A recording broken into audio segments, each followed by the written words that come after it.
By now, you've probably seen this teaser trailer. It's not even a full minute long, but there's a surprising amount of stuff to go over. Stuff that makes me pretty confident that I solved the secret of the Mimic before it even came out. A bold claim, I know, but hear me out. Let's start with this animatronic. I know this game has the Mimic in its name, but I don't think this character is the Mimic as we know it. At least not this Mimic.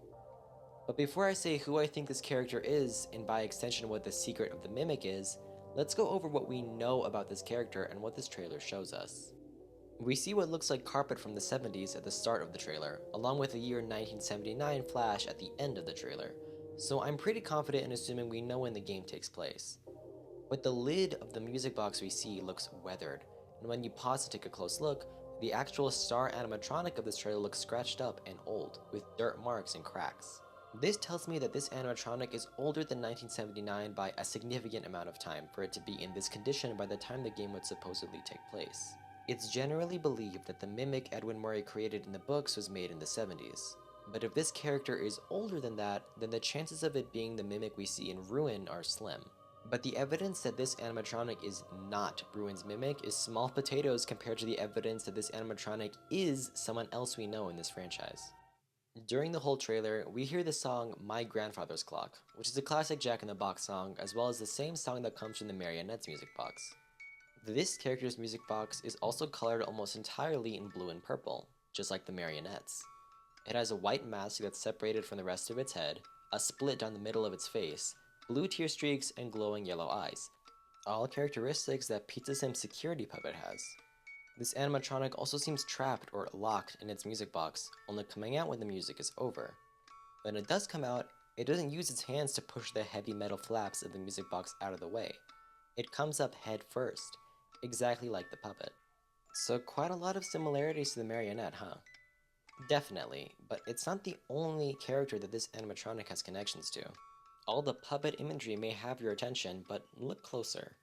This character also has a bright red nose, ginger hair, noticeably large eyelashes, and what looks like some kind of braid or spring coming out of the top of their head, like a ponytail. All of these are traits that Baby has. While she actually has two pigtails on the sides of her head rather than one at the top of her head, the connection is there. Even the white face split in the middle is reminiscent of Baby's fun-time aesthetic. So we have a character with undeniable ties to both the puppet and to Circus Baby, but doesn't perfectly match up with either of them. So who is it? Is it just a new character? Well, yes and no. This is both a character we've seen in-game, but also a character that came from the books, and yet despite the fact that we've seen it in-game before, this is the first time we're looking at it face-to-face. This is an animatronic with close connections to both Baby and the marionette, both Charlie and Elizabeth. This is a character colored in purple and blue, a character with ginger hair, and a character with long, prominent eyelashes. This character is Ella, who is also the mystery springlock suit from Sister Location. It may sound random, but just think about it. Ella is the link between the puppet and Baby that's needed to explain how the animatronic from the trailer shares similarities with both of those characters and yet isn't either of them. She has a surprising number of physical traits in common with the animatronic, but even discrepancies like the lack of red nose or blue tears can be explained by two things. One, like I said before, though we've seen Ella in-game before, check out my video on the identity of the mystery springlock suit after this if you want to know about that, we've never seen her face to face, and when characters appear in both the games and the books, they often look different.